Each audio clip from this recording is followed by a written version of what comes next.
भारतातून कधी काळी सोन्याचा धूर यायचा असं म्हटलं जायचं। थोडक्यात हिरे, सोनं अशा मौल्यवान धातूंनी समृद्ध देश म्हणून भारताकडे पाहिलं जायचं।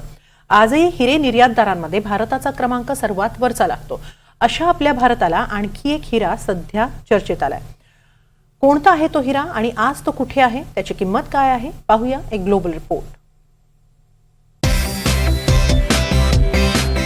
कोहिनूर हा शब्द जरी उच्चारला तरी भारतीयांच्या हृदयातला एक दुखरा कोपरा जागा होतो। इंग्लंडच्या राजघराण्याच्या मुकुटात जाऊन विसावलेला हा कोहिनूर भारताकडे कसा येईल याची चर्चा अगदी राजकारण्यांपासून सामान्यांमध्येही रंगते।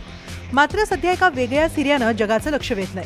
हा हिराही आज मितीला भारतात नाही, तर तो ब्रिटनच्या क्रिस्टीज या हिरे लिलाव कंपनीकडे आहे आणि ते हा 23 कॅरेटचा गोलकोंडा खाणीतला निळाशार हिरा लवकरच लिलावात काढणार आहे। हा हिरा इंदूरचे महाराज यशवंतराव होळकर दुसरे यांच्या मालकीचा होता। This is the Golconda blue diamond. हा गोलकोंडा निळा हिरा आहे। ख्रिस्टीच्या जिनिव्हा मधील केंद्रात याचा लिलाव होणार आहे। 14 मे रोजी याच्यावर बोली लावण्यात येईल। आतापर्यंत लिलावासाठी आलेल्या सर्व निळ्या हिऱ्यांमध्ये हा सर्वाधिक महत्त्वाचा आहे। हा पूर्वी इंदूरच्या राजांकडे होता। हा पहिल्यांदाच लिलावासाठी येतोय। हा 23 कॅरेटचा गोलकोंडा विविध निळा हिरा आहे। त्याची किंमत अंदाजे 3 कोटी ते 5 कोटी अमेरिकन डॉलर्स दरम्यान आहे। दक्षिण मध्य भारतातील गोलकोंडा खाणीमधून याची उत्पत्ती झाली आहे। या खाणीतून अशा अनेक महत्त्वाच्या मौल्यवान हिऱ्यांची निर्मिती झाली आहे। जगप्रसिद्ध होप डायमंडही याच खाणीतून आलाय।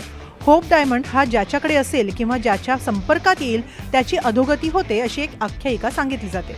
त्याच खाणीतून हा ख्रिस्टीजकडील निळा हिरा आलाय। Unique is that the stone has not changed. या हिऱ्याबद्दल खास गोष्ट ही आहे की गेल्या 100 वर्षात तो बदललेला नाही।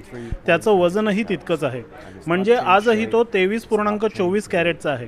त्याचा आकारही बदललेला नाही, त्यामुळे तो खास आहे। एका राजघराण्याशी त्याचा इतिहास जोडला गेलेला आहे, त्यामुळे त्याचं वैशिष्ट्य आणखीन वाढतं, कारण आता हा हिरा ज्याच्याकडे जाईल तो या इतिहासाशी जोडला जाईल। To own a part of history. Kohinoor आणि होप हिऱ्यांप्रमाणेच हा हिरा गोलकोंडा खाणीतून आलाय। इंदूरचे राजे यशवंतराव होळकर दुसरे यांच्याकडे हा हिरा होता। 1923 मध्ये हातातल्या एका कड्यात तो बसवला गेला। फ्रेंच सराफ शॉमेटनं तो कड्यात बसवला होता। 1930च्या दशकात हा हिरा राणीच्या गळ्यातील हारामध्ये विसावला। तो अधिक चर्चेत आला तो फ्रेंच चित्रकारानं साकारलेल्या राणीच्या चित्रातून। 1947 मध्ये अमेरिकन सराफ हॅरी विन्स्टन यांनी तो खरेदी केला। नंतर तो पुन्हा बडोद्याच्या राजघराण्याकडे आला, मात्र नंतर तो काही खासगी विक्रेत्यांनी विकत घेतला।